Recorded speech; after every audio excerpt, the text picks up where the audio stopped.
and welcome to the Healthy Half Hour podcast. We are your hosts, Richard and Karen Inslee.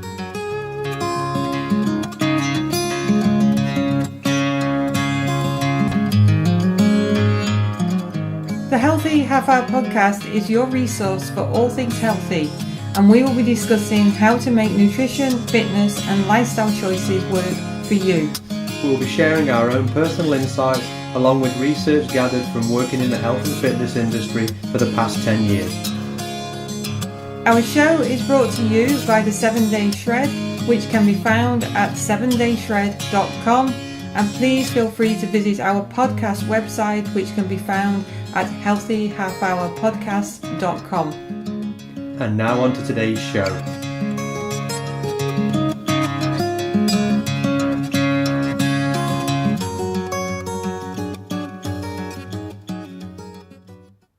Hi and welcome back to the Healthy Half Hour podcast.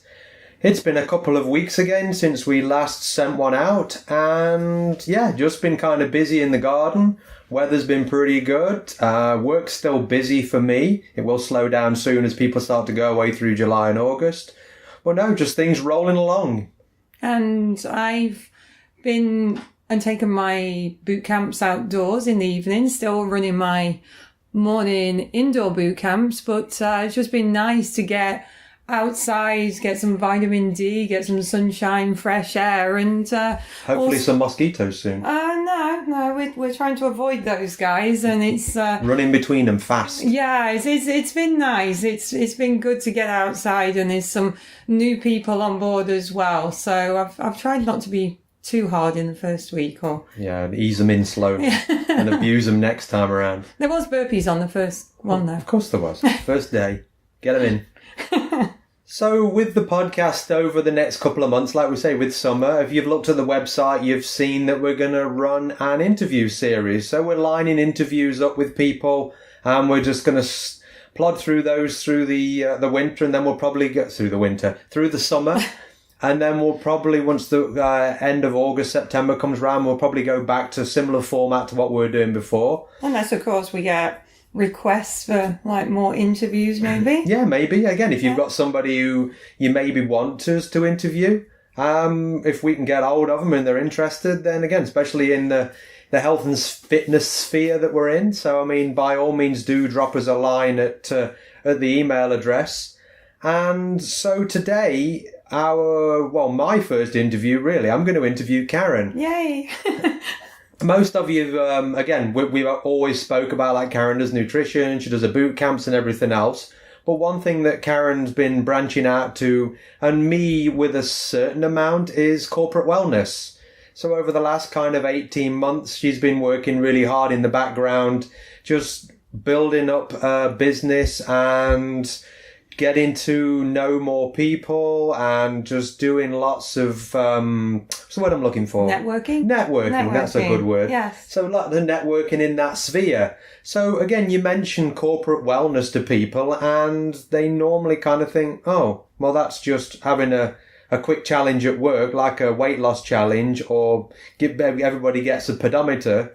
And that's probably it. But workplace wellness is a much larger thing. Tell us more, Karen. It is actually, because we've been working, longer than you said, 18 months, because one client I can think of, we're just going into our third year with them. So, but yeah, with regards I'm old. Yeah, you forget things, yeah. Who are you? Who are you? Anyway, corporate wellness, workplace wellness. I think most employers appreciate that they need a healthy workforce. One, because it's going to help reduce their health care and benefit spending, but a healthy workforce, a productive. But a lot of employees do see wellness initiatives as, you said, just it's going to be a fitness challenge, or it's going to be a weight loss challenge. And there's so much more to workplace wellness than meets the eye. I mean, one client in particular, we just been working on some goal planning sheets with them. And I just wanted to kind of read off just a few of the bits of feedback we had from one of our clients. We're working with quite a few of their staff, and there's things like, one of them said that she sleeps better since losing weight. Another one's quit smoking and she can go up and down the stairs at home now without getting out of breath. Another client at this workplace, she said that she's now taking her dog every single day for multiple walks, where before she lost weight, she was really struggling. And another one of the employees was saying that he still has Christmas chocolates left over in April. So all of those are wellness, but it's not anything the scales can actually tell you. And everybody thinks that when we go in, we're just going to weigh them and give them a meal plan and then make them do about 30 push-ups.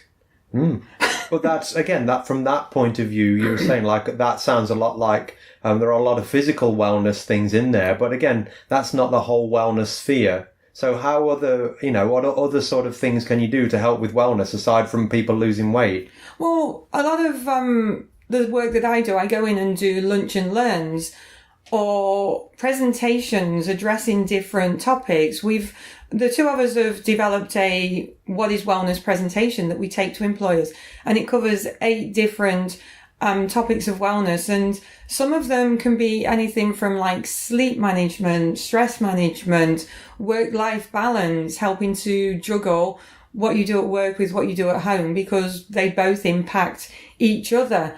And so a lot of the presentations that I do help people to address, and I'm not supposed to think outside the box, but kind of, I think it gives some people like that aha moment, doesn't it? Like when we're out up there in front of them. And one of the things that we try to do after our What is Wellness presentation is give the employers a completely confidential, just information survey, just to see, okay, well, which of these 8 subjects do your employees, or did the employees found most interesting, and what is most interesting to them, and what would they like to hear more about? So when we do that presentation, at least if they want us to go back, it kind of like doing the survey, the employer knows exactly what area and topics that their employees are interested in, rather than just giving some generic like fitness challenge or like you say step challenge or whatever. So you've found once the employees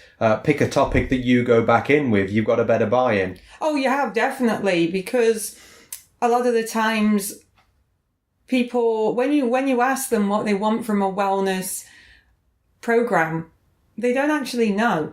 They haven't got a clue. And then... A pedometer, please. A pedometer, yeah, or some scales so that I can weigh myself obsessively every single day and give them a meal plan that's totally unrealistic and can't follow it. Okay. Hop off the soapbox and carry on. Yeah, okay.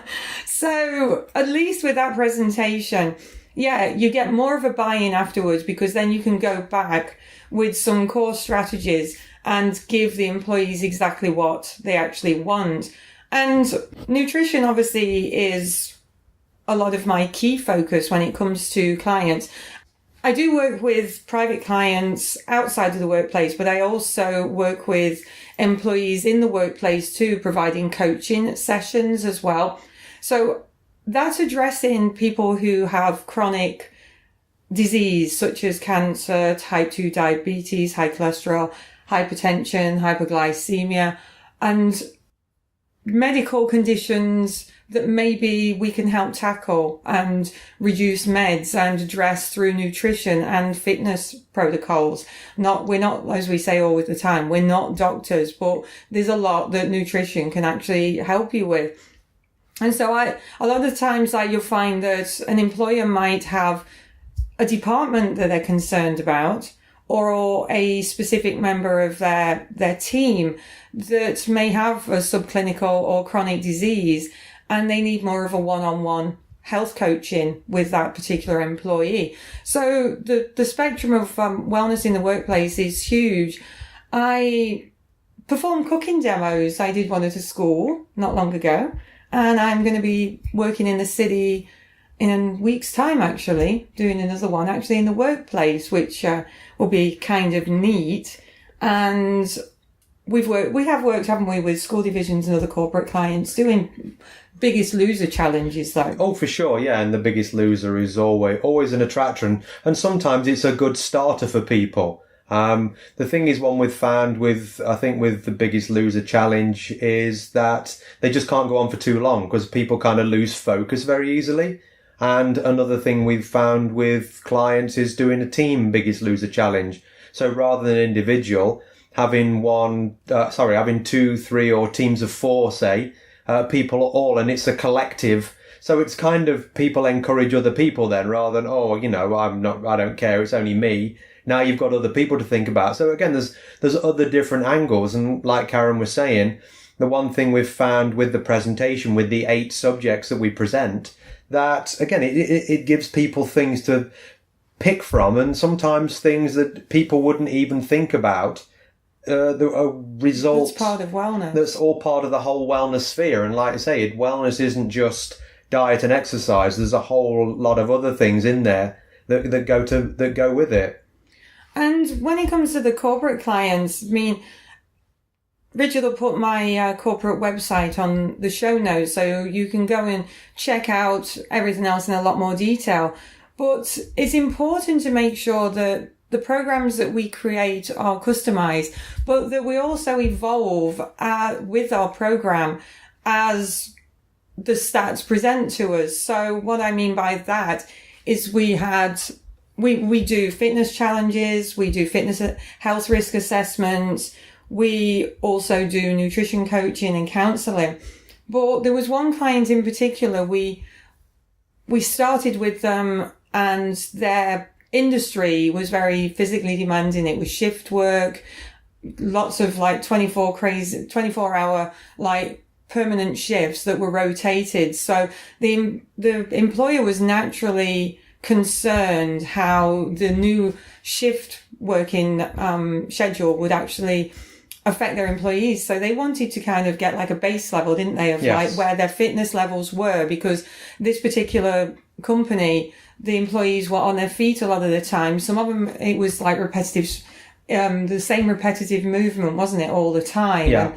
And doing that is just as bad as lifting 30, 40 pound boxes.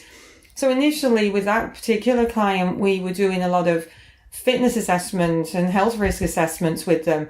But then as the workplace got into their stride, and we gave them a few strategies as to how to improve their overall fitness levels and to manage their jobs better, didn't we? Everything had to be kind of dialed in. Yes.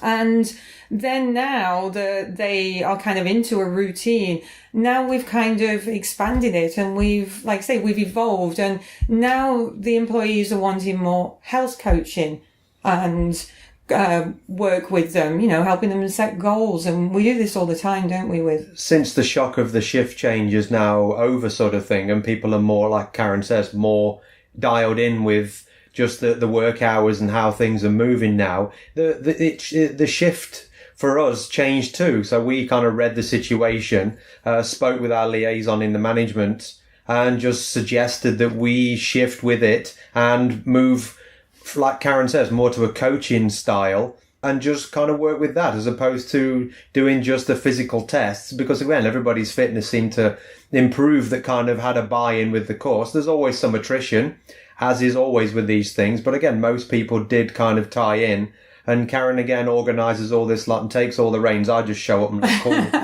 So I mean, that's just kind of where it is. And again, like you said about attrition, is we were finding with this client that some of the employees were so focused on the fact that we were going to come in and just do the health risk assessments and fitness tests with them, and they hadn't been able to incorporate anything into their routine since the last time they saw us. So they would sit down going well, I think I've got to drop off the program because I haven't really done anything. And as soon as we shared our goals for changing the formula, because like Richie just said, we read the situation and saw that, okay, now they need kind of that next step. And I think we probably only had one that was just didn't want to carry on, wasn't it? Yeah, So, I think we had actually some more join because again, it seemed more in line with what they kind of wanted to do. And like we say, it's not necessarily a work-orientated goal. It can be anything, and that's one of the stars with that coaching method is we're eliciting that response from the worker to find out what they want. It's not what we want to give them; it's what they want from us, and how we can elicit change with them and help them get through any barriers, any roadblocks, anything that they've kind of got in their way that's really going to, and sometimes just like Karen's always said, it's just they need some strategies to actually help them along the way. And meal plans don't work on so many levels, and we said that in the last podcast, I think it was, wasn't it? Everyone, I think. Yeah, I think the last 36 podcasts. Yeah, I keep repeating myself. But like meal planning, like actually having a plan as to what you're going to do with your lifestyle choices is good. But this, we worked with this one company. It's actually a global company, so they've got operations in the whole of North America, so Canada, US. Well, actually, it's worldwide. Yeah, that would be global. Yeah. Yeah, no, because I'm just like, thinking because they are all over. Yeah. And there's a lot of cultural differences as well. So we were challenged because we were dealing with continental shifts, working 12 hours, working night shifts, different cultures, different ethnic backgrounds, and everybody's situation is totally unique. So going back to that work-life balance, that's like huge when addressing that with regard to presentations to employers, because everything has got to kind of work socially, professionally and personally. So we try to help people to manage their lifestyle choices at home and that work-life balance, because as I said at the beginning, they both impact each other. So with your lunch and learn programs, what other ones do you do for lunch and learns? I have a list because I can't remember all of them. Some of these, like, you actually facilitate more so than me. I just turn up and look pretty. We do managing lower back pain for the sedentary workers. So again, things like if you're in like a call center situation, you're an accountant, office bound, and you just sit all day. We have one specifically to help employees to tackle type 2 diabetes. We've got dealing with eating disorders and body image issues. We've got psychosocial hazards and their negative impact on your health, navigating the holiday season. And again, this goes along with like the summer holiday, not just the Christmas holiday, because we live in Manitoba, so our winters are very, very long and we all get stir crazy. So when all the nice hot weather comes out, sometimes it's go to the lake, drink beers, sodas, coolers and chips and basically gorge for like 3 months. So it's how to manage lake life as well. So not just the Christmas season. We also have one, this is one that I particularly like. It's, you don't have to avoid stress. You just have to get better at it. Sleep smarter, not harder. Understanding the differences between a physically demanding job and exercise. Wellness from within, which is nutrition strategies to enhance your health and well-being.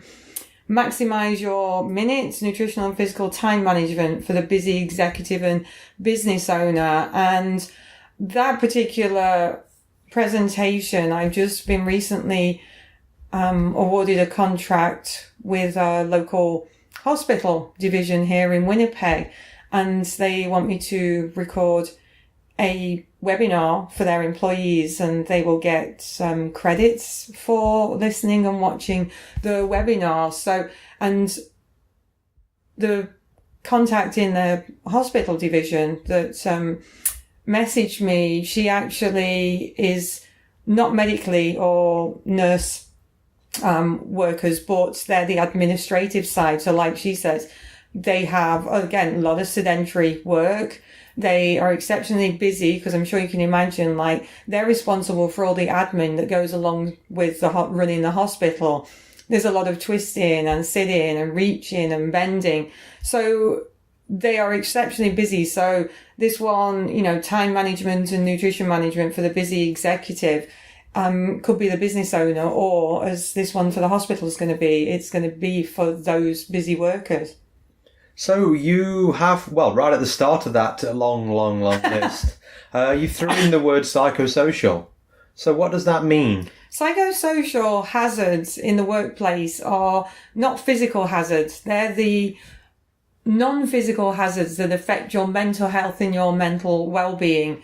So I try to reach out to health and safety executives in workplaces with regard to this, because psychosocial hazards, I won't list a big long list, but but the two main psychosocial hazards that are actually just in Canada costing Canadian employers $330 million a year in lost productivity. And the two main ones are disrespectful behaviour and fatigue. Both of them are psychosocial hazards, and both of them disrupt cortisol levels and can actually develop into chronic disease, some of those ones that I mentioned initially.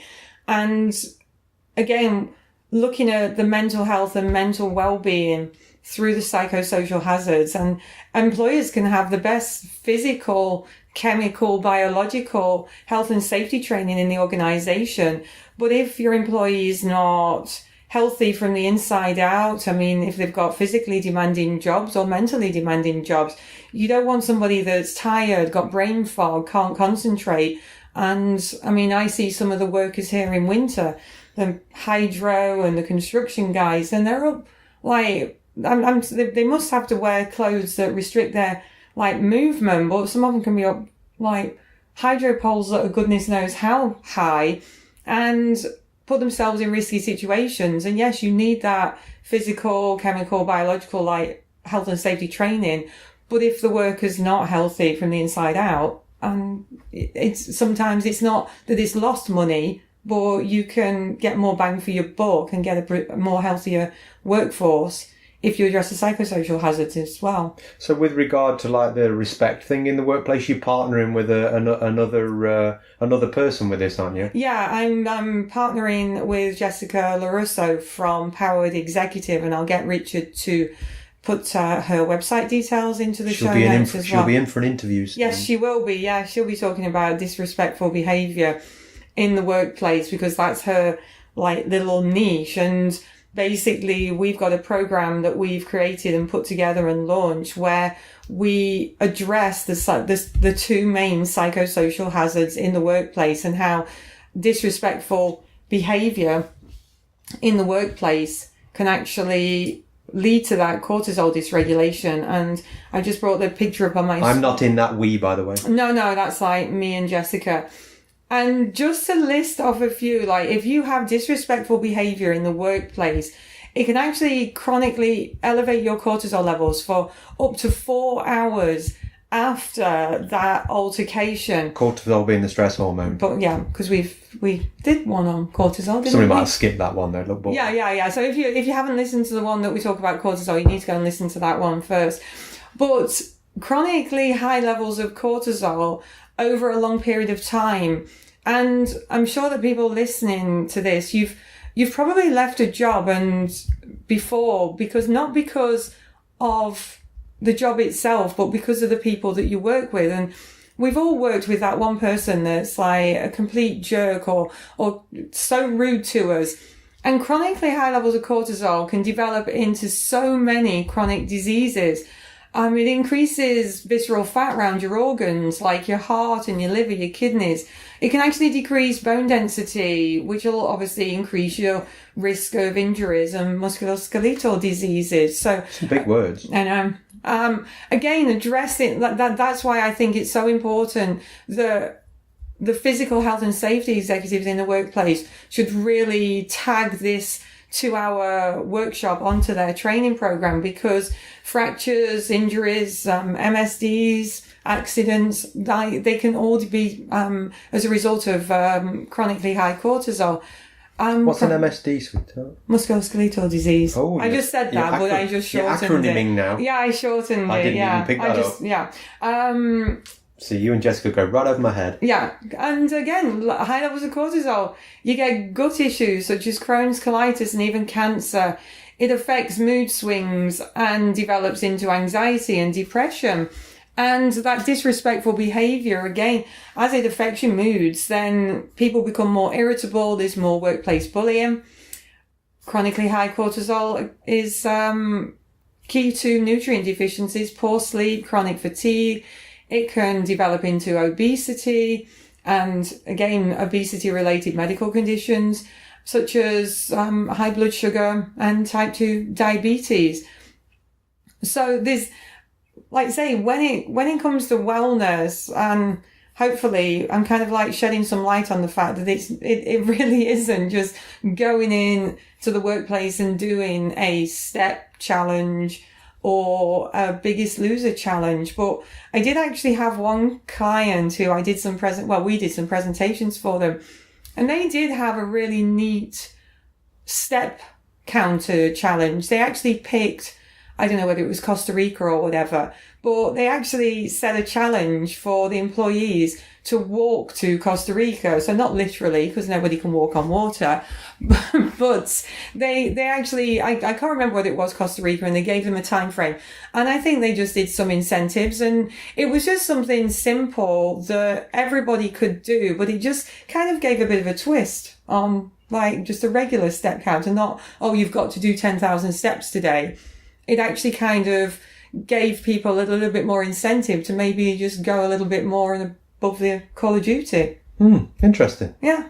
So one thing, again, you've been really, really, really trying to squirrel away on since Christmas time, because, again, as you said, we seem to be doing a lot. But again, the thing with again, this corporate wellness is we want to put it in front of as many people as we can. And there's only 2 of us. Or with Jessica, there's 3 of us, depending on which way you go with which course. And I don't think we can get her husband Tom to join in. No, I don't think so. No. So again, we're always restricted with numbers. So again, Karen's been working on this really kind of exciting program that we've just about to launch out. And tell us more about it, Karen. Yeah, I was sitting down with a client last year, and she is a manager in a health benefits company in the city. And she, again, was saying that, yes, our health benefits over here in Canada is obviously different to the UK, the US, but there's always some wellness component attached to most benefits plans.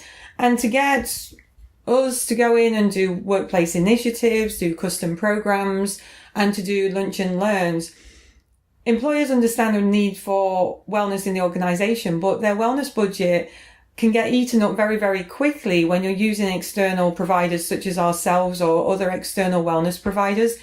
And sometimes employers don't have any significant wellness budget. So this particular client of mine, she says, what can you do to provide cost-effective wellness to their clients? So we put our heads together and thought, well, we've been training coaches independently since 2013. So we thought, well, we need to create a coaching course where we can actually train and create wellness coaches in the workplace. So we kind of combined our 20-something years of combined expertise and devised this workplace wellness coach course. And it's actually a workplace mental health wellness coaching course, because we do really focus on those psychosocial hazards and risks in the workplace. And with mental health being such, I don't want to say hot topic at the minute, it's a very serious condition, and the World Health Organization have predicted that by 2020 it'll be the 2nd leading cause of disease globally. So it is something that's definitely got to be tackled. And in the workplace, you'll always find that you've got that one wellness champion, somebody who's already gung-ho and tried to get wellness initiatives going in the workplace, but they can't seem to get any traction or they don't know where to start. So we actually created this workplace wellness coaching course, and we originally created the content to be a coordinator course, but then I changed the direction of the workshop or the training course at the beginning of the year, because if you haven't got the coaching skills to empower your work colleagues to actually participate, then you're just somebody who's got a manual on their desk with information. So a lot of the wellness coordinator courses out there are very data driven, and it's just, there's nothing wrong with being given education and information, but it's not that the problem is that we lack information and education. It's that we lack support. So our workplace wellness coaching course actually is like two-pronged, because there's a full day training course. So we help to create the workplace wellness coaches and give them the coaching skills so that they can get their work colleagues excited and actually coach them to making better lifestyle choices. So we're providing a coach in the workplace, and we are also, through an annual subscription, you do have access to our coaching support and a 24/7 online wellness portal that'll have videos and templates that you can customize of your own. And this is a program that provides low fixed cost wellness solutions to employees. So they get bang for their buck, because they get a permanent on-site wellness coach who can kind of do what we do now and make it relevant to their workplace, but they also still get us for support and our skills and our coaching, as well as discounts on presentations. So it's like a multifaceted training course. Wow, even I'm excited, and I knew all that beforehand. So that's awesome. So again, we're just going to wrap this one up. We're almost at time. So yeah, we'll just wrap this go up. You got any extra things you want to throw in? I just want to say, check out my corporate wellness website, because the workplace wellness coaching course that we've created, again, it's like kind of targets 3 specific areas. As an employer, you can register one of your employees to take the course. As a health benefits provider, we provide a wellness referral option to the wellness providers so that they can monetize our program. And we also are offering it as a standalone turnkey business option. So if you actually have always wanted to start your own business as a workplace wellness coach, this program will be right down your street as well. So check out the website, because it does give a lot more information. And there's also a few audio clips on there, and I'm going to be adding some more and some video clips on there, just to kind of give you a little bit more of an idea that some of the facets of wellness. So if you're an employee and you check out the website and like the look of the course and want to actually get your boss to register you on the course, then do share our information with your employer. Or if you are actually an employer and have a wellness champion in your organization and you'd like the chance to have a permanent on-site a workplace wellness coach on your team, then again, as an employer, please do get in touch with us as well. So I'll put the link in the show notes. The website is healthywayeveryday.biz, B-I-Z. So again, we will put that link into the show notes, and we will be back later, probably in early July, with some more interviews. Hope you enjoyed this one. Thanks for listening. That's all we have time for right now, but we do hope that you join us for our next show. And if you want to contribute to an upcoming show by suggesting a topic that you would like us to discuss in more detail, then hop over to our website, healthyhalfhourpodcast.com, subscribe to our podcast and submit your suggestions. The Healthy Half Hour Podcast was brought to you by the 7 Day Shred, and don't forget to share our details with your friends and review our show. Until next time, thanks for listening.